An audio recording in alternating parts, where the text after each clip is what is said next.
All right, let's start. Today, we're just gathering some video so that I can do the quest called Quest of the Secret Codes. Your quest, you and your partner are behind enemy lines and need to get a message back to headquarters. Use the following codes and ciphers to let your home base know the mission was a success. Create a coded message and decode a message using the following: ASCII, Morse Code, Pigpen, Caesar, or ROT13, semaphore, and Enigma machine. Here are some helpful hints. Wikipedia articles for ASCII, Morse Code, Pigpen, Caesar, ROT13, flag, and Enigma. To be clear about the grade, this is a mandatory two-person assignment. You will need to encode a secret message in each code and decode a message from your partner for each code. Send pictures of your messages via email to each other and CC Mr. Lowe. Create a video or slideshow presentation explaining each code. Give a brief history of the code, who developed it, and a brief story of what it is used for. Bonus points for telling me why the peace symbol is important, what dabbing can spell, and if the Beatles got the cover art correct for their album Help. Little hint on the bonus points, all of that is semaphore. So let's go ahead and start with the ASCII. I'm just going to click here. It's going to take me to the ASCII page. Looks like it's actually taking me to the 8-bit section of the ASCII page. That's a strange place for it to take me, but I must have typed in the address wrong. What we want is right up near the top. This will be information that we can use in our slideshow for the history and for the explanation of what ASCII does. Read this page. Don't just breeze by this. But I do want to do more of a video explaining like creating the code, sending the code, versus creating a slideshow presentation. I feel like you guys know how to make a slideshow presentation, so if you don't, of course, give me a question, give me a call. I mean, that's one of the quests, is to learn Google's. So yeah, where are we at here? ASCII reserves the first 232 codes, blah, blah, blah, blah, blah. Oh, here we go. This is what we want. Here is a sheet with the abbreviation, the name of the character, and then the value of the character in both, well, in binary, oct, dec, which is just decimal number, and hex numbers. More often, I see ASCII written in binary, decimal, or hex. So I will accept, for the purposes of this particular assignment, ASCII written in decimal. That is fine with me. There's actually a really cool pattern to it if you do it in the binary, but that's okay. So here in their second sheet, we've got some punctuation marks. These are all printable characters. These are all like other non-printable characters, like new lines and shift in and shift out, apparently. Escape character, file separator, string text, and all that stuff we really don't need, but here, this is all the printable stuff, and here's the capital letters, some more punctuation, and here are the lowercase letters. Yes, there are a difference in between capital and lowercase letters, so that means that inside of this, now luckily for you, ASCII letters start capital case at 101 in decimal, which is really convenient because A is the first letter, and so if you can just remember that they start at 101, they will end at probably 126. No, there's how many letters in the alphabet? Sorry, there's a lot of letters in the alphabet. How many are there? I thought that there were 26 letters in the alphabet. Why is this going all the way to 132? What is wrong here? 1, 2, 3, 4, 5, 6, 7. Oh, there's no 8 and there's no 9. Where's 109, guys? What the heck? 108 and 109 are missing. And then there's 10, 11, 12, 13, 14, 15, 16, 17. There's no 18 and 19. There's no 18 and 19 either. 20, 21, 22, 23, 24, 25, 26, 27. Oh, and you know what? There's no 28 and no 29. Okay, that is strange. But gosh darn it, I thought for sure this was going to work for us. Why aren't these? What is happening here? Where is 117? I mean, right? Hold on. These are all... I'm scrolling up here. I'm scrolling up. I'm scrolling down. There's no one... Oh, shoot. I was in the wrong spot. Oh, here's 127. That's the elite character. So that's what happened to that. Where's the rest of them, though? Where are they? Oh, here we go. Here's one... Did we miss 1, 10, and 11, and 12? No, these are all lowercase letters. 101. What the heck? What the heck? The decimal thing, it's just not lining up. Look. Oh, Guys, am I an idiot? This is, hold up. This is oct. Okay, and this is des, right here. Okay, so I was looking at the wrong column. Okay, so this starts at 101. Sure, that's true. But then it skips, right? 107 to 110, and that's really annoying. But that's in a different counting system. That's not in decimal counting system. That's an oct counting system, which makes complete sense, because if we were going by oct, which means that we're counting by eighths, then we don't have a 9 or a 10. You know, we only got 0, 1, 2, 3, 4, 5, 6, 7. After 7 would be 10 because of the oct. So don't get confused by that. Oh boy, I got confused by that. So what we're actually looking at here is the letters start at 65, and then 26 characters later, they're going to be at 90. That makes a lot more sense. And all of these are in order: 65, 66, 67, 68, 9, 70, 1, 2, 3, 4, 5, 6, 7, 8, 9. Yeah, 80. Beautiful. And right here, around that gap, see, it just, yep. That's interesting. Which probably means that 117 in oct is 79 in decimal, which would be this number in binary and 4F in hex. So anyway, what I would like to have you do is, using the decimal section, right? So this light blue section right here where it says 65, I would like you to write a sort of hidden message. And I'm not doing anything fancy here. I just want you to write down the sort of like the numbers. Make sure that when you're writing these numbers, you don't get the spacing mixed up, right? Like right here, this is two different numbers, and there's a clear space in there. So that's what I want, yeah? Because otherwise, if you can't figure out the spacing issue, and sometimes you can't figure out the spacing issue, you're going to have to do something there to make it obvious to me, that, and to your partner, that it is in fact different numbers. So let me write a little message here. And then, writing a message. I could probably edit this out, but I don't know how to edit very well. And I'm also not good at spelling. I gotta make sure I spell it correctly, because if I spell it wrong, then all my students will make fun of my songs. Okay, there was a joke. I really should edit this out. And then this one.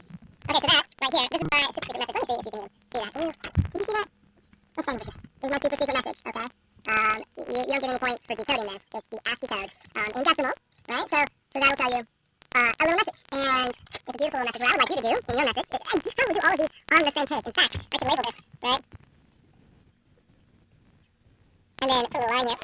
And then I can go on to the next one. In fact, so that's what I'm going to do. That's ASCII. Okay, so that's the ASCII. The next one I need to do is Morse. Okay, so let's open up the Morse. Now, it does say that must video sending, which is really bad grammar for, I don't want just the dot and dash code. I want you sending the message as a video. You can send the message either by saying dot dash, or by either tapping, or by creating a flashing light. You can go over to a light switch and pretend to have a light switch, right?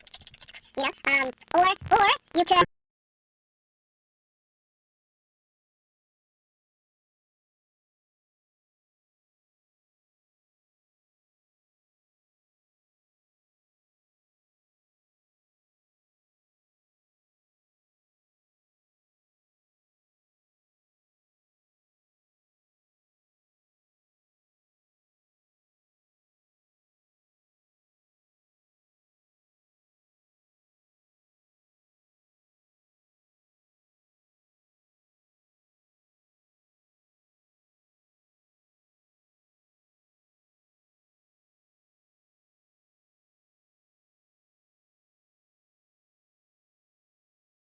We'll see. Let's go to the Morse code. Did I open up the Morse code yet? I did not.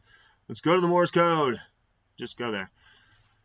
All right, so here it is a lot easier to find. This is basically what we want right here on the left, or sorry, on the right of the screen. Let me make sure that's in. Yeah, that's plenty. Now, the rest of this information on the Morse code page is good information for you to have when you are doing your slideshow about what is Morse, right? You have to do a slideshow or video explaining ASCII and Morse and all of these other codes. So, but this little section right here, that is what we want. And so if I were planning this out, I would write down a little message here. Let's do this.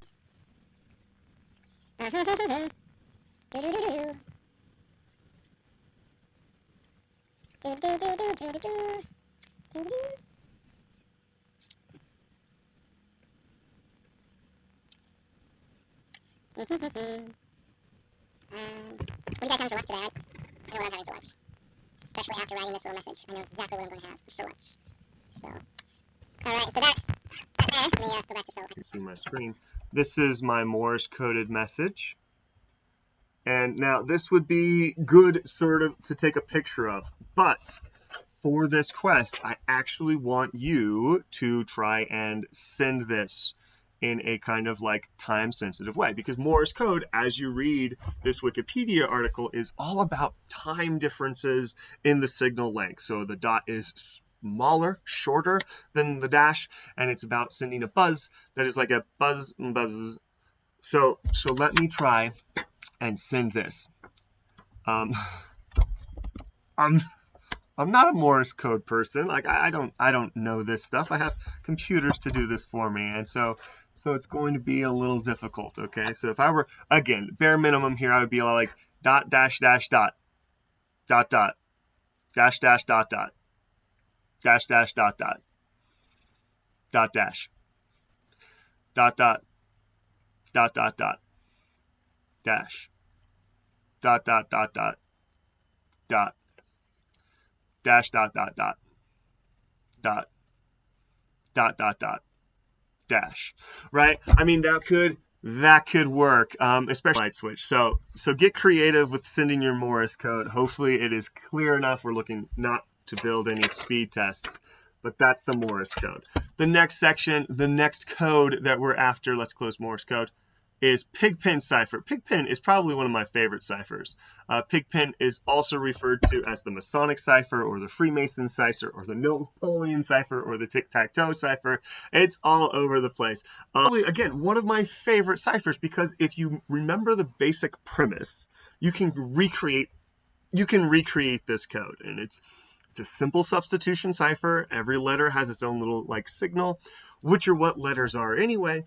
But you can write this out in plain text everywhere, right? And no one's gonna look at it twice, not normally anyway. So let's see, if I wanted to write a little message in Pigpen cipher, I would be all like,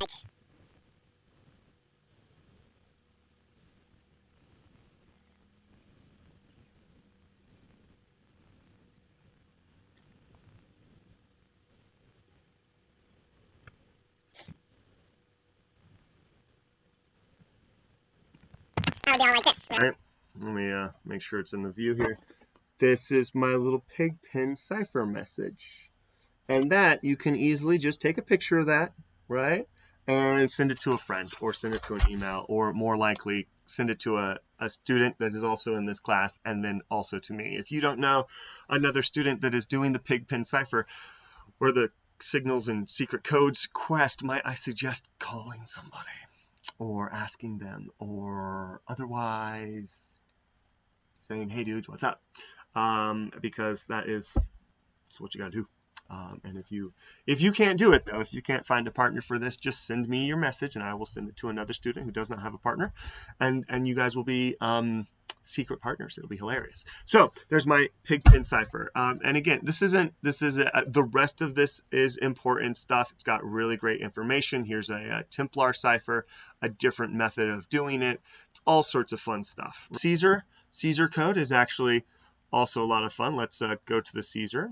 So the Caesar cipher, or a shift cipher, or a rotation cipher, is a simple substitution cipher. Basically, you take the alphabet and then you take the same alphabet and you nudge it a little bit. If you've ever heard of decoder rings, this is likely what those were based on. There was a whole, drink more Ovaltine kind of thing. However, that substitution cipher, or that decoder ring, had the alphabet on the outside, but then the inside alphabet was also not just rotated, it was also mixed up inside of itself. And then you would set it. It doesn't matter. You can read the Wikipedia for the full exciting information. But a Caesar cipher, specifically the Caesar cipher, is a rotation 13. So that we see that A is the first letter, and then there's A, B, C, D, E, F, G, H, I, J, K, L, M. M. So A to M, and if I'm not mistaken here, I think it goes, it's halfway, right? So A, B, C, D, E, F, G, H, I, J, K, L, M, and then N, O, P, Q, R, S, T, U, V, W, X, Y, and Z. Yes, in fact it is. If you take the alphabet and you just type it, halfway, and then continue typing in the same order so that A to M, this way, A to M, and then N to Z, they match up because there's 26 letters. Go figure. And so now, anytime you want to write an A, you would actually write an N, and anytime you want to write an N, you would actually write an A. So if I wanted to send a little message, such that I would say, hold on a second. This is tough because I wrote that on the back of the sheet that I've been writing my other notes on, so I need to get a new piece of paper. Okay, everybody, just bear with me a second. Please be patient while I create a code. I'm sorry, guys. I'm sorry. I don't know why I'm crazy. That's my Caesar cipher message, my coded message in Caesar cipher, ROT 13. And as you can clearly see, it's just a bunch of gibberish, If somebody were to pass this as a note in class, the teacher would not bother to read it. But that's what I want to know. So the next one is semaphore. This is also a really fun little place to be. So semaphore is actually a flag code, and it was used a lot in the Navy. But it was also used in a couple of different areas. And so here we have on the screen, let me make sure that it's all on the screen. Oh, yeah, that's right. Okay. And then, perfect. So here is the full alphabet. There's no up or down. Some of these are actually letters and numbers. It depends on the context, right? What I want you to do is realize first, these are presented as they will appear when facing the signal person, okay? So the following characters are presented as they would appear when facing the signal person. So if you, the signal person, are doing the code, you would not go, it looks to me, right? Well, and in fact, just think of you're looking at a person. So you're going to mirror this. So that person right there has his flag, his right hand down just a little bit, and his left hand down all the way. This is too difficult. Hold on, let me stand up. Ugh. Okay, this is my chair out of the way, and then this is me, right?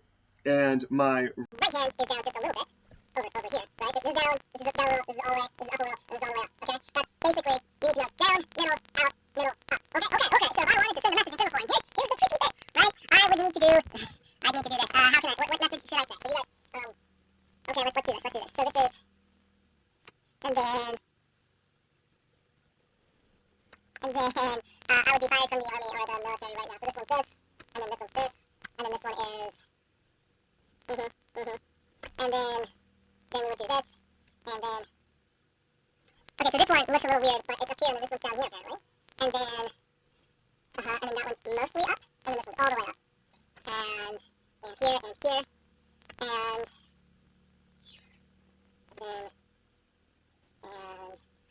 okay, so this one's all going over here, and this one's down here. No, shoot! That was the wrong letter! The right letter was up here. Okay, so that's my and or what can dabbing spell. And then the last one, the last little coded message bit is actually the Enigma machine. And here's where it gets interesting, because for the Enigma machine, you're going to need to actually find, using this website, it's got a link. I'm pretty sure it's got a link. This is a great, like, World War II, guys, was won and lost by this machine. Right? It's huge. Here's how it kind of works. Here's more how it kind of works.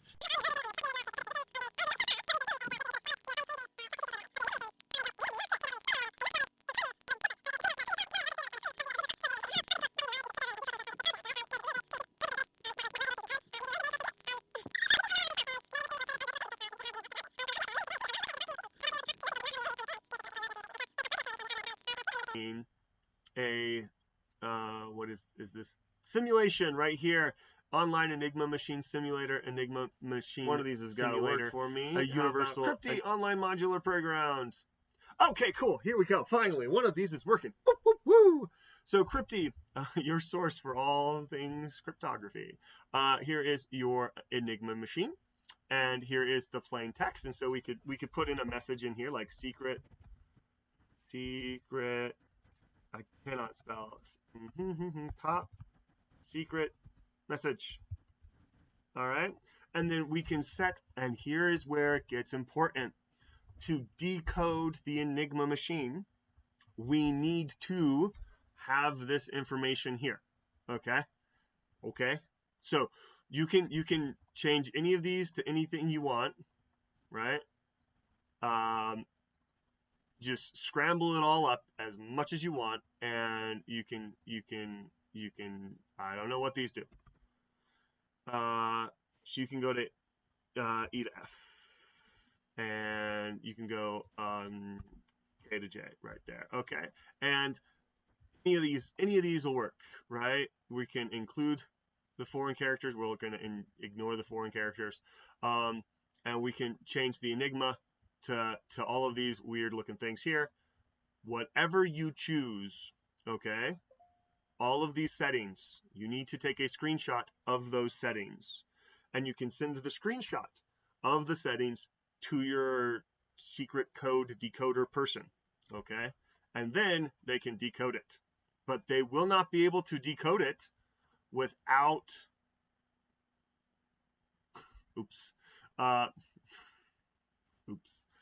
yeah, it breaks it up into sections of 4 here, right?